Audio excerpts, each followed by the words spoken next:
Good morning and welcome to this Emotional Intelligence in Leadership Q&A webinar presented by the Executive Education Unit at the University of Adelaide and Joyce Sparks, who's joining us from the LBJ School at the University of Texas in Austin. And Joyce is actually joining us. We'll get Joyce on the line in a second, but Joyce is actually joining us from Austin, so that's quite exciting for us. I would like to welcome the members of the Executive Education alumni and any guests that have joined us today. And what I'm going to do now is I'm just going to take a minute or two just to run through a couple of housekeeping matters just to make this webinar as interactive as possible. Now, firstly, let me just introduce myself. For those of you who may not have met me, my name is Andrew Stevens. I'm the Director of the Executive Education Unit here at the University of Adelaide. And the Executive Education Unit, if you haven't used us before, specialises in delivering middle and senior management development in short course format, so from 2 days through to around about 12 months. Now, just some housekeeping. So the screen that you should be seeing in front of you should replicate somewhat what your webinar control panel looks like. Your controls for this webinar will be on the right-hand side, as you can see in this sort of mock-up, with the slide over to the left-hand side. Now, your control panel will probably collapse automatically if you're an attendee.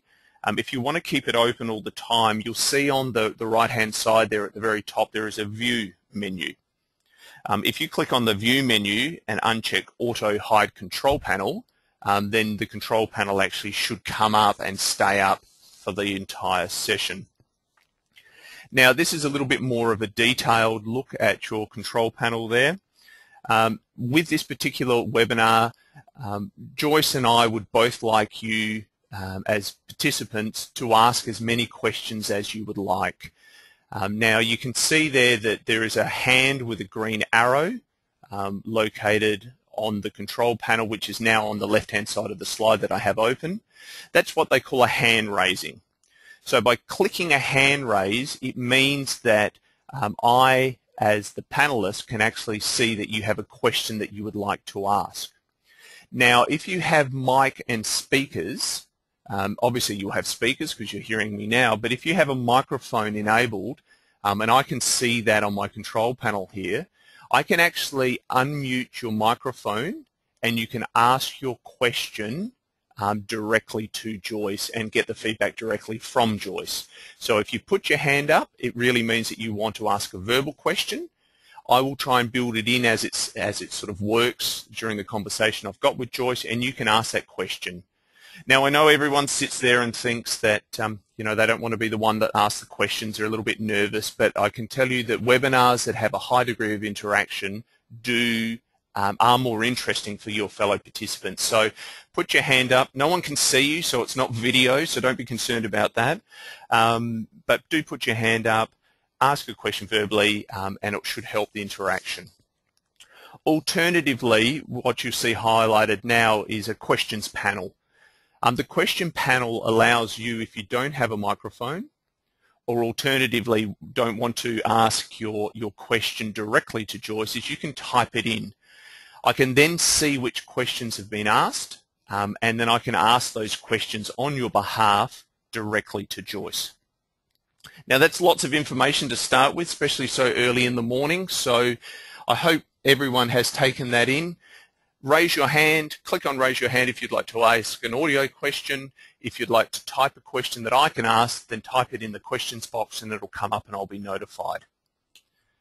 Now, on to our special guest, Joyce Sparks.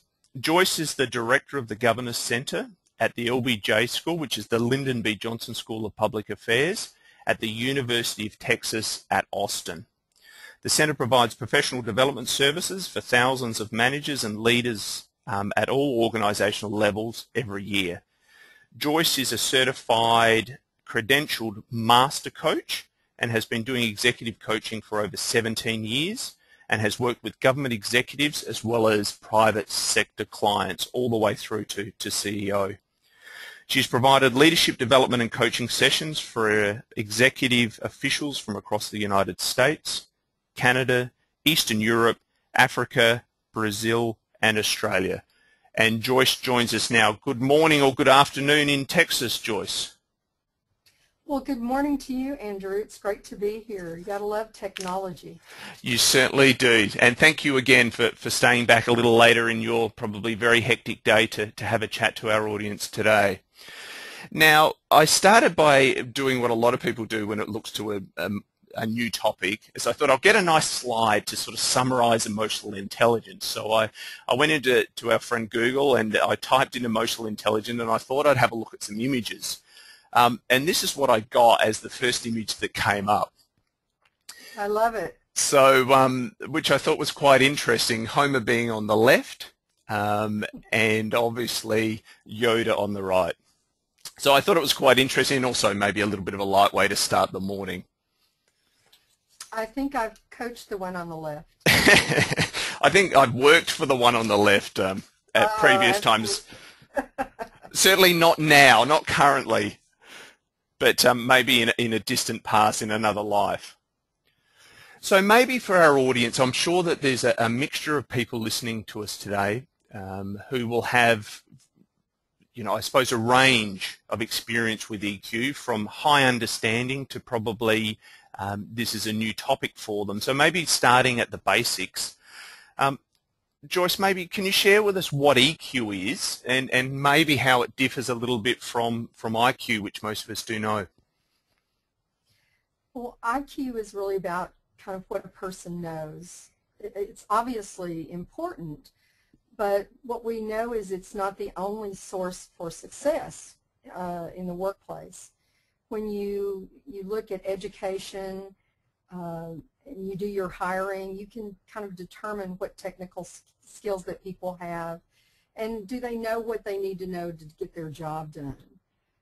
There are some standardized tests that measure a variety of knowledge and factors, and while there are some limits on the level of intelligence, recent data tells us that there are some possible ways to increase that, at least to some degree.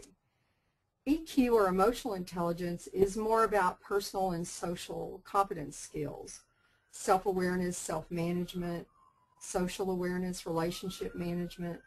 And the good news about EQ is it's a highly flexible skill. If you measure low on a specific EQ skill, you can work to improve it. Okay, interesting. Just to pick up on a point you said, social interaction. Does that mean extroverts are better at it? Not necessarily. When we talk about EQ, we're really talking about, how do you operate in a group or in a social setting? Do you pick up on other people's feelings? Do you notice them? There are some people who just aren't as good at that. They talk about the things they're thinking about or the things they want, but they don't pick up on the climate in the room sometimes. They don't know, they're not able to notice the reactions or the feelings that other people are having. They don't get those clues. So is it a soft skill? I mean, you were talking about feelings and emotions. Is it, I'm not sure. I've worked in too many workplaces where I see that, being evident. In Texas, sometimes people, managers and leaders will say, well, this isn't going to be that touchy-feely thing, is it? Because we've kind of been taught not to talk about our feelings very much. But even if you don't talk about it, they're present. And by saying you're not going to show your emotions doesn't mean that you can not have emotions. And EQ is really about being aware of your emotions, because we know that when you're feeling emotions, that plays out in the actions you take. And so what happens is when you get emotional, if you don't have a way to manage that and direct it in a positive way, you can show up in the workplace not like the leader you want to be, but in a very reactive way. So it may seem sort of emotional and soft, but what we know is it's critical to success. Interesting. There seems to be some popularity around EQ. I mean, EQ, how long has it been around for as EQ, Joyce? I suppose that the foundation concepts have probably been around for many years, but when was it popularized? You know, I think in the last few years it's just kind of come into its own. We do management and leadership courses here, and we've talked for a long time about the importance of leaders being responding and not reacting. How you show up in front of your staff and other employees is really important. So we've been talking about that for years. But I think the term emotional intelligence has kind of come to the forefront in the last 2 or 3 years. There's books on it, lots of things written on the internet about it. And I think there's a gap between its popularity because it's kind of interesting to talk about emotions and picking up on other people's signals when you're in a social setting. Those are all kind of interesting things to talk about. The fact is, it's a lot harder to live it than it is to talk about it. And what we see a lot is that you can have somebody who has incredible knowledge and very good technical skills, but they don't have any interpersonal skills. They can't get along with people. And that can actually derail their careers. Yeah, I think we've all sort of seen that and had experience with that. So you're saying that, I mean, the comment I think was just picking up on, again, what you've just said, which is that EQ is popular. I'm reading more about it, and it has been for probably the last 2 or 3 years, or even maybe a little bit prior to that.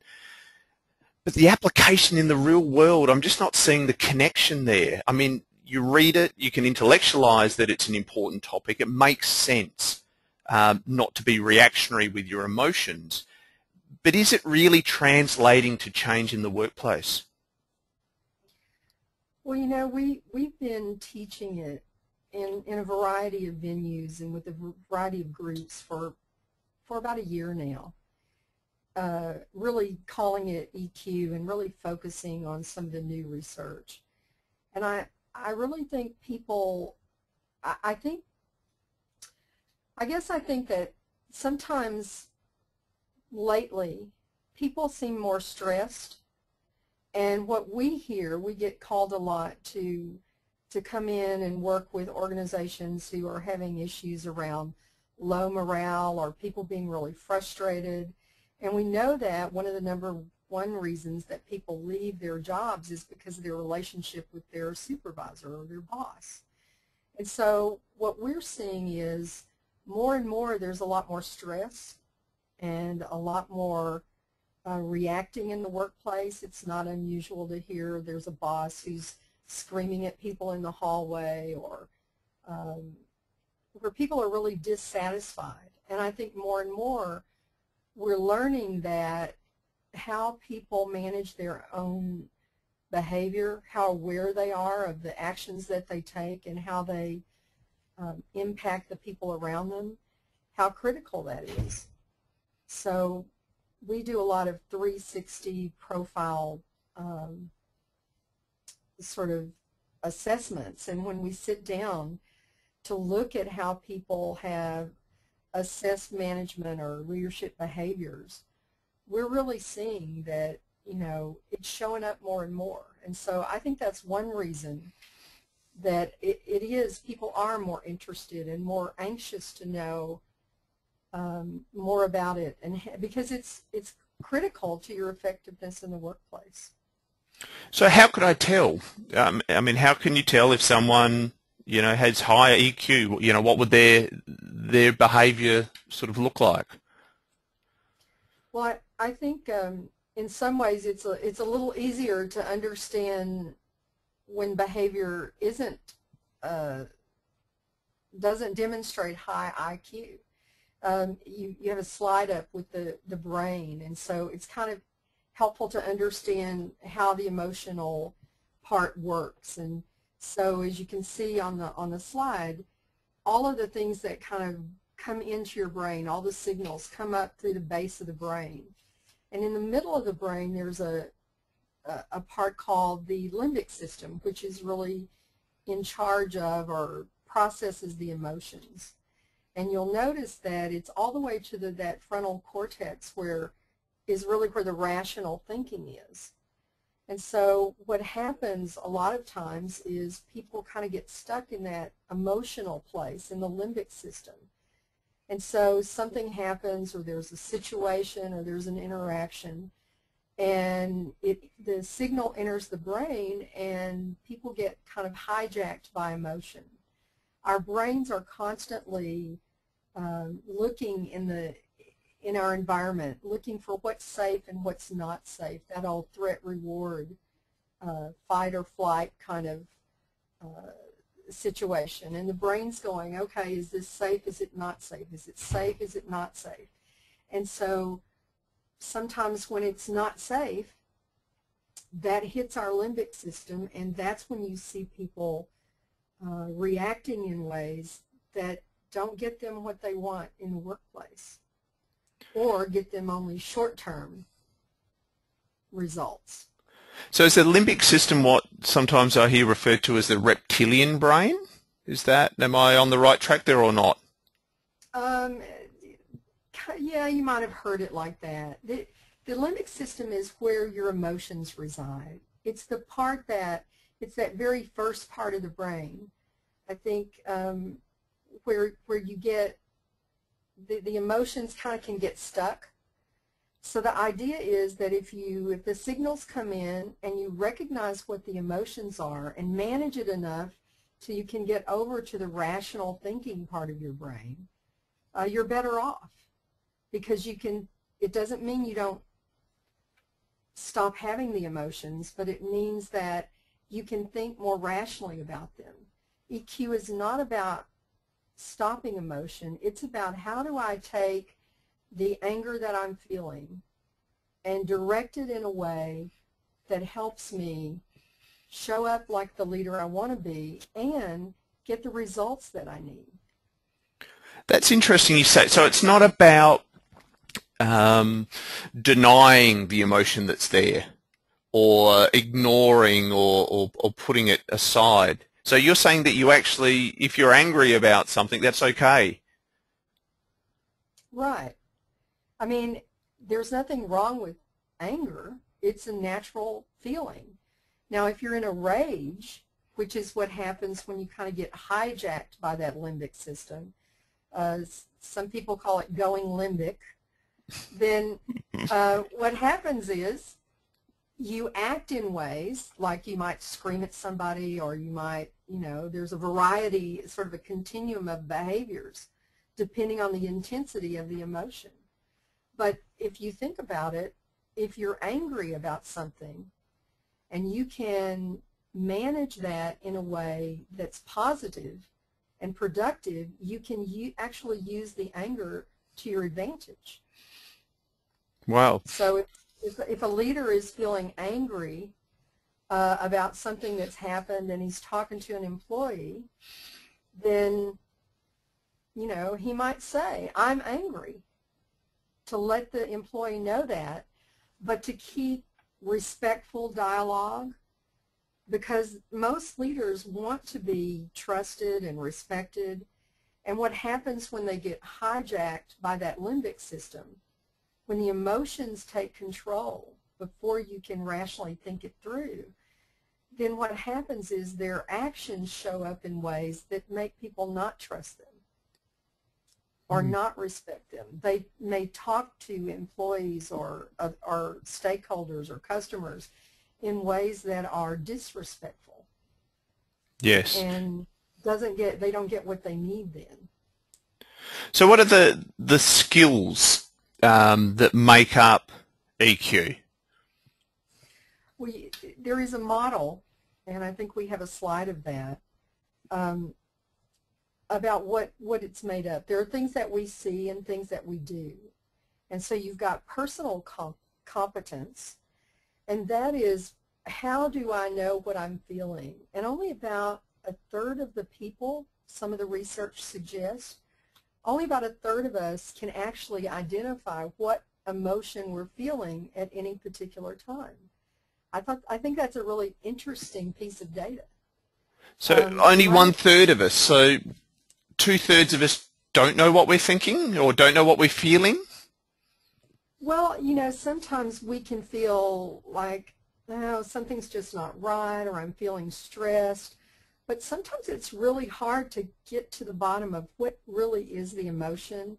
You might have seen someone who is feeling really sad because they've had a loss or whatever, but their behavior looks angry, not sad. Because sometimes it's easier to be angry than it is to be sad. Mm. Or sometimes they just don't really know. They might feel bad, but they don't really know what the emotion is. And so part of EQ is, how well can you say, this is what I'm feeling right now? And so how do you get to that? Some people are pretty good at it, and some people are not good at all. And then once you figure out what it is I'm feeling, what is the emotion? Is it anger? Is it sadness? Am I happy? What's going on? Then what do you do with that? How do you manage it in a way that gets you where you want to be? So if I'm really angry and I know I'm angry, then how do I manage that in a productive way? Not how do I stuff it down. Because what we know about emotions is when we try to say, I don't feel it, it really doesn't go away, and sometimes it just builds up until you get an explosion. You know, sometimes we hear managers say, well, it doesn't matter that all that touchy-feely stuff, we just need to get on with our job. But if they don't really deal with some of the feeling parts, it plays out in other ways. Sometimes behavior kind of goes underground, and it's like the elephant in the room. Nobody's talking about it, but everybody kind of knows it.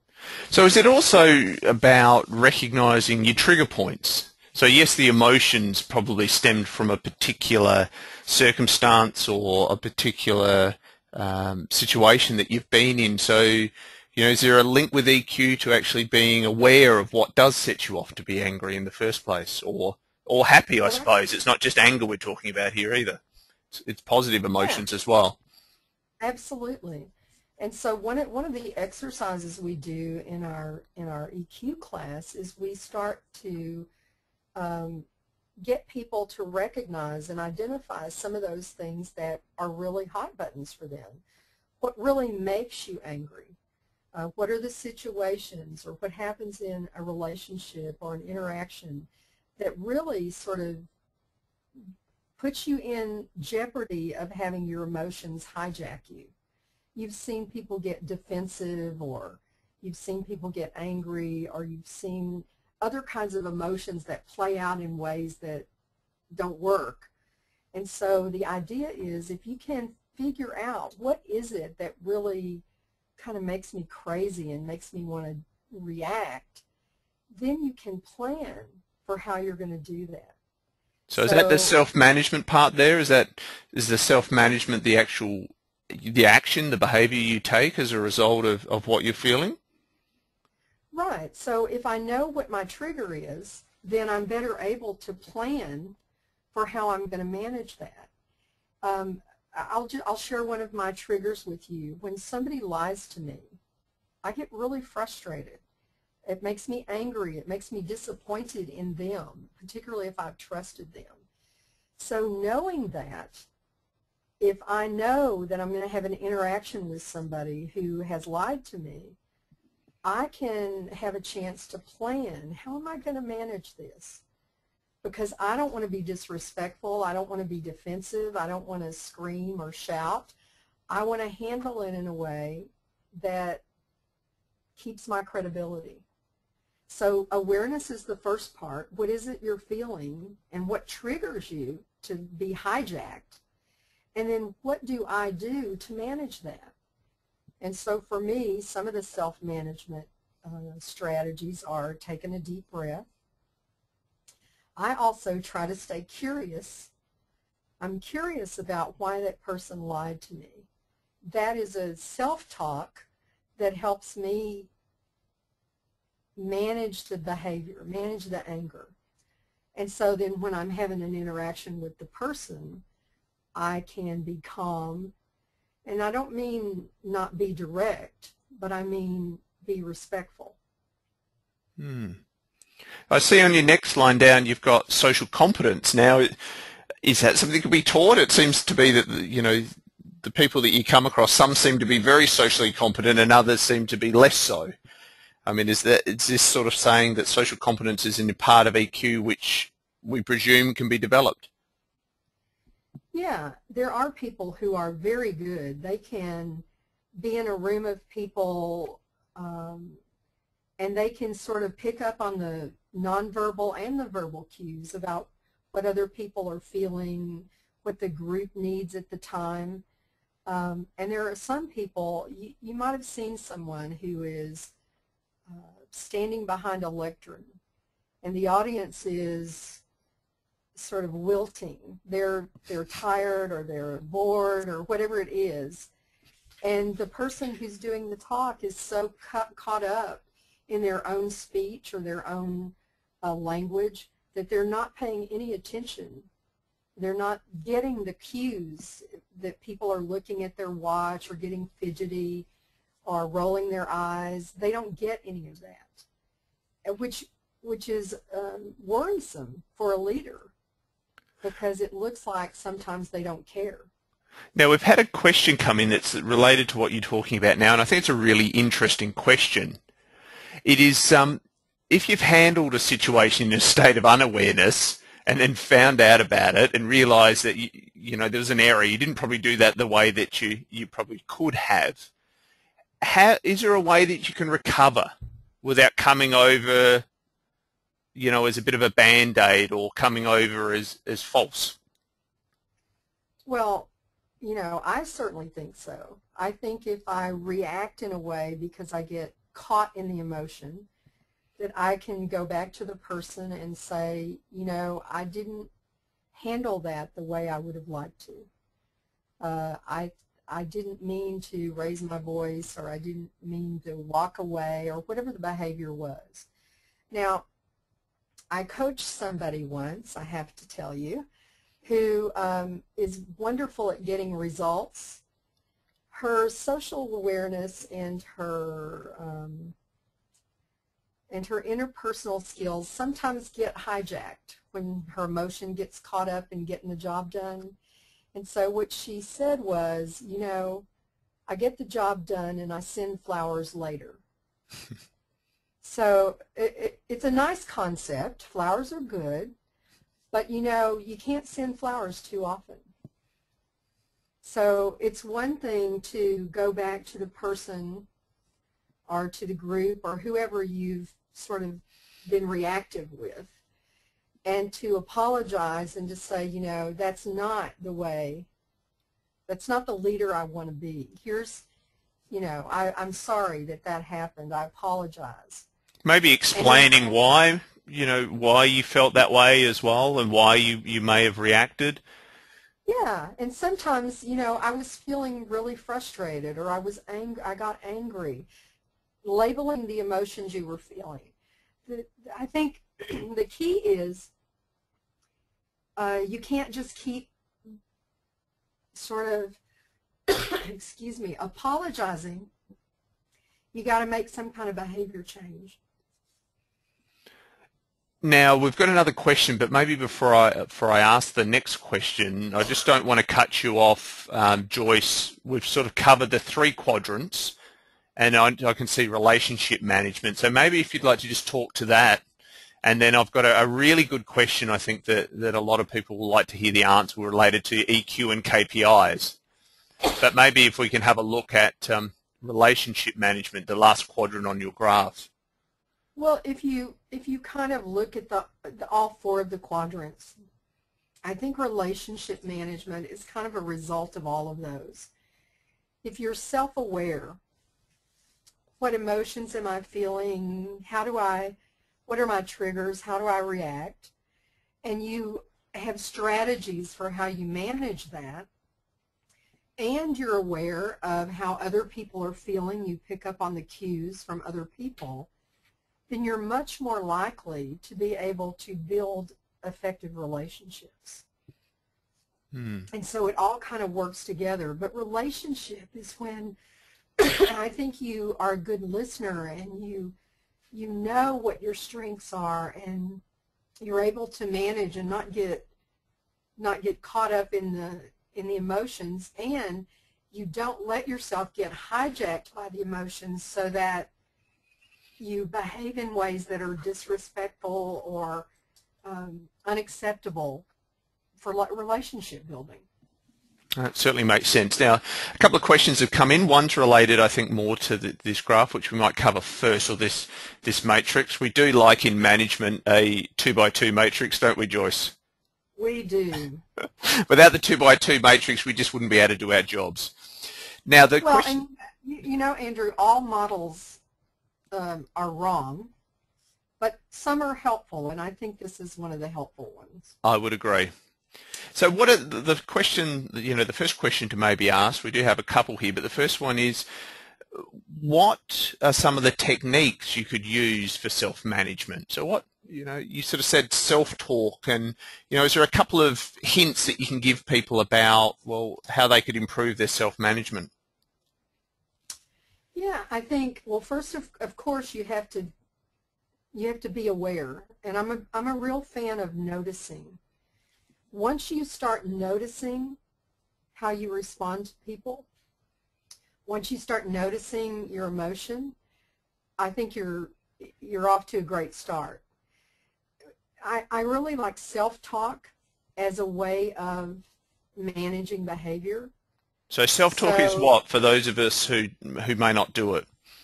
So self-talk is, what's the story that's going on inside your head? So if I'm in a situation where I'm getting angry or I'm frustrated and I'm likely to get hijacked by that limbic system, what am I saying to myself that can help me manage my emotion?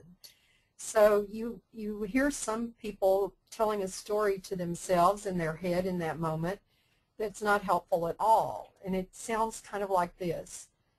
What right do they have to say this to me? Why are they asking me these questions? Or something about themselves. Oh, this is going to be bad. I'm not going to be able to handle this. Or, they don't like me, or they're singling me out. So it's all of that story.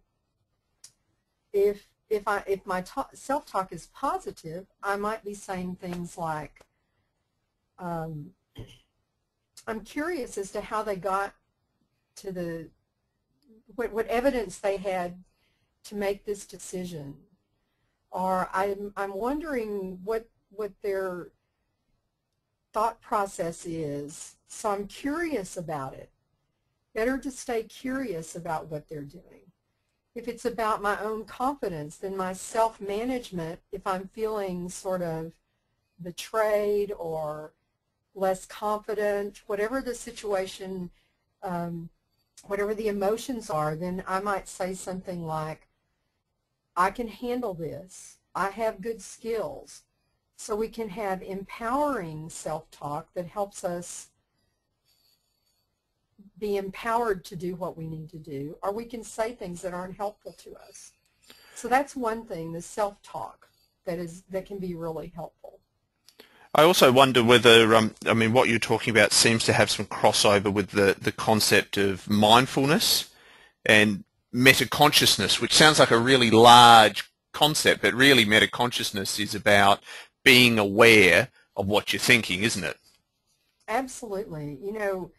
There's a lot of talk out there right now about mindfulness, and it's exciting to me because it's how do we calm down ourselves?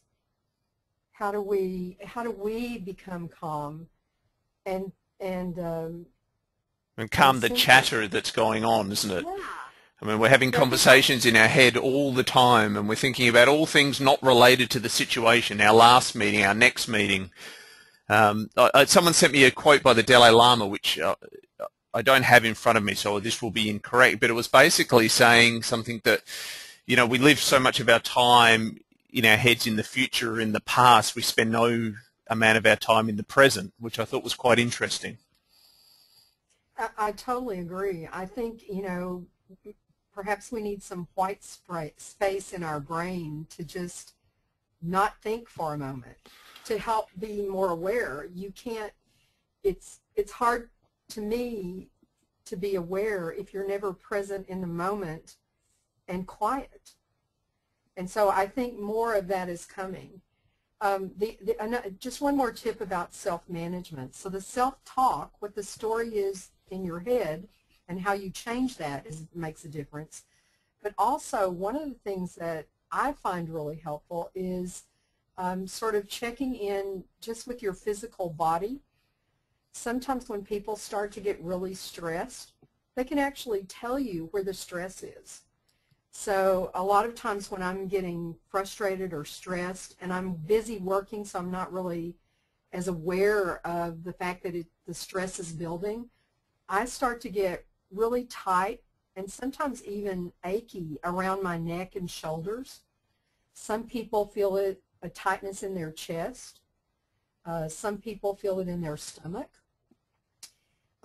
If you can pay attention to those cues, you can get on the front side of that emotion so that you can manage it better. I know for me, Joyce, it's a red face. I know if I'm getting a red face, that there's something going on that I need to be aware of. And that is a good awareness, but you would be surprised at how many people in the situation or in the crisis that signal goes into the limbic system and they can't think about anything else but that. And so they tend to be reactive. They don't manage the emotion at all, and it's not helpful to them. Now, we've got this great question, which, I'd like to explore with you, which seems to be grounded in how you measure EQ. So the question exactly is, how can EQ performance become a KPI? What measures can support it to identify if a leader is performing the skill well or not? I mean, it seems that we are still based in a reality in most organizations that unless it's measured, it doesn't matter. So how do you bring something like EQ, which is, can be seen as a little soft and fluffy in the emotional side, and how do you make it a more hard, measurable KPI, if at all? Well, I think right now on the market there are several EQ sort of 360 profiles, and they're made up of a lot of EQ questions. So if you think about self-awareness and self-management, some of those assessments have, maintains composure in difficult situations, builds effective relationships across the organization, picks up on cues from the people around them. So there are some things you can ask that sort of relate to these 4 pieces that we say EQ is made of. It's still, if you ask somebody who designs assessment, it still seems a little soft. But I can tell you there are some of the things that we use in our standard 360 multi-rater feedback form, and people feel really strongly about them. Things like, and we try to stay behavioral, but things like listens to other people, open to new ideas. It's those interpersonal things. An example, that was kind of a way of measuring for me. Maybe it would be hard to technically measure, but we teach a 2-day project management course. It's very basic, fundamental stuff. And a man came in, and he was in this fundamental class. And in the introductions, he said that he had been doing project management for 32 years. Of course, my question was, why are you here? Yeah. Are you here to teach us, maybe? Well, yeah. I mean, it was surprising. And so it only took us until the first group exercise to figure it out. Because within about an hour and a half of this 2-day class starting, he had pretty much alienated everybody sitting in his table group. And the fact was he had no interpersonal skills. And we see that a lot in coaching. You know, coaching someone and the manager or the exec will say they are amazing. They've got these incredible technical skills and ability to execute strategies, but they're killing people off at a rate of 85%, and we can't get anybody to work for them. So they're not effective, is it? I mean, even if their technical skills are competent and even high, if you can't work with people as a manager, you're not really a manager, are you? No, and I think, you know, more and more, it's, you know, there might have been a time long ago when if you were the manager, you had all the answers and you knew everything, and you could work alone to make decisions and tell people what to do. I think those days are gone. Now, work is interdependent. What one person does affects what somebody else does, and you've got to have somebody who can manage that. So emotional intelligence becomes really important. If you look at sort of organizational assessments, we have those here in Texas, where we have government agencies who take a survey every year, and the employees talk about their relationship with management. They talk about a variety of things, but one aspect of that assessment is about how employees feel about leadership. And I can tell you, some of those look pretty brutal. They feel like they're not heard, and a lot of it is interpersonal skills. We've got a question that's come in on this. Now, I'm also talking of mindful. I'm mindful of the time of the audience. So we had scheduled this as a 45-minute webinar due to finish in about 2 minutes at 9:15. So I suppose I just want to flag that those of you who have to leave us at 9:15, we do appreciate you coming and listening or being online and listening today, and hopefully the session was valuable. Joyce, are you happy to go a little longer to answer a couple of questions that we still have here? Absolutely. No problem. So those of you who are happy to stay, please, you are most welcome. Those who must go and attend to their day, then we do appreciate your attendance. Now, the question that I've got now is, how do you raise the awareness of social, or lack, I suppose is the key word here, the lack of social and interpersonal skills, if the individual is not ready to know that this is actually the issue for them? That's a tough one. I think if it's someone who is your friend or a family member, you can approach them in ways to kind of help them see things differently. You know, when we're focused on one thing, we're missing other things. And so sometimes I think you can help them see things in a different way. Or, you know, there are some of us who don't know what we don't know. And so we may be doing behaviors and we're not aware of the consequences. So if the relationship you have with this person gives you an opportunity to say, hey, you know, when you did this, here's what happened, or here's what we thought, or when you said this, it made me think this. But we can try to just help them see what they're missing. If you're in an organization and that person who's not aware has rank or is at a higher level than you, I think it becomes more difficult. So you can imagine, Joyce, if you as a HR manager or a HR team member and you've received some feedback through 360 or something else, or even direct to you, that someone's displaying low emotional intelligence.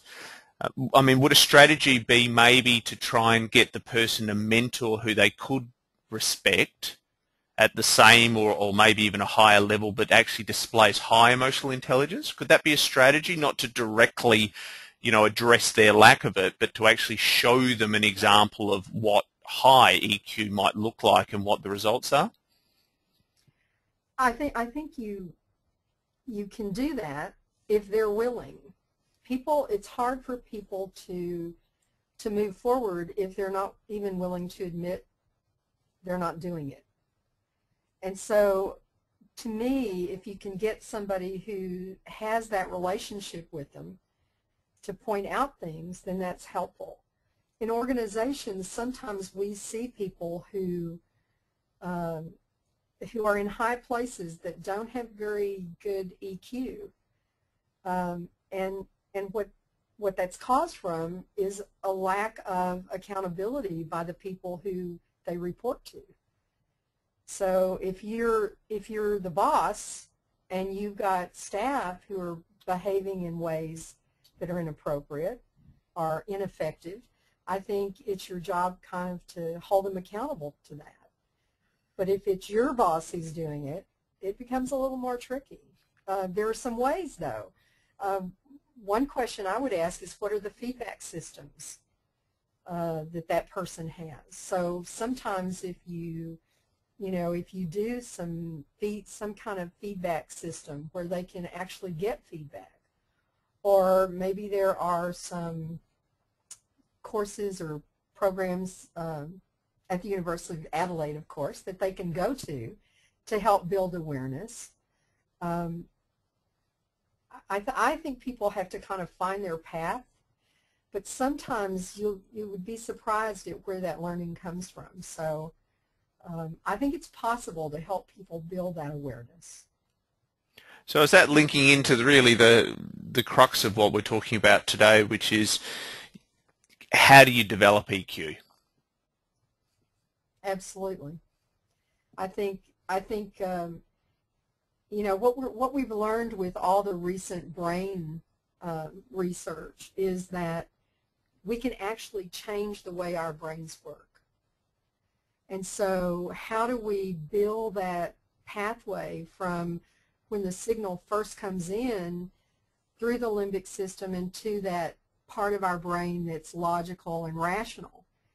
And the more we practice behaviors, strategies that help us become more aware, to help us manage our own emotion, to help us be more social aware, then the more we practice, it takes time, but we can actually build those connections over time and literally change the way our brain is wired. That's pretty exciting stuff. That is amazing. But again, I think the opening question that we talked about was that maybe it's not as common as we'd like it to see because it's not easy and it does take time. It's not easy. And even, if you go back and think about what triggers you to be reactive, to act in ways that don't help you, we all have those. And so it's a matter of really identifying them and sort of making a commitment. The good news is if you practice those behaviors, you can rewire your brain, you can show up in the way you want to show up. And so that's the great thing about EQ. You can actually develop it and get better at it. Well, that's maybe a nice place for us to finish, with a hope that those of us who still have a little bit of work to do can do that work. And it's not going to be easy, but we can get there. And probably the first step on that journey is just being aware. And it comes back to your quadrant, which is still up on the screen, which is that self-awareness. And maybe that's the place to start. Again, mindful of everyone's time, including yours, Joyce. Thank you very much for sharing your afternoon or your morning, as it is here, with us. We recognise that a lot of the attendants probably came in early to work today in order to attend today, so we do appreciate that. Joyce, and thank you for the technology and joining us today.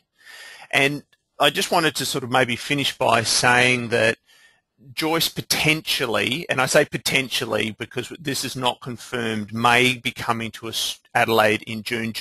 Joyce has been with us a couple of times previously, and there may be a chance for her to come out again. So if you were interested in learning more, there is nothing officially on our website or in our information that would say that Joyce is coming, but if you register your interest, we're more than happy to keep you informed if Joyce does actually come. And hopefully, Joyce, we can see you in June. We're sort of twisting your arm as much as we can. It's always lovely to be with you, Andrew, and thanks to all of you who came. If I do show up in June, I'd love to see all of you. Excellent. Thank you again for your time. Enjoy your days if your day is just starting, and Joyce, enjoy your evening. Thank you, Andrew. On behalf of the University of Adelaide and the Executive Education Unit, thank you again.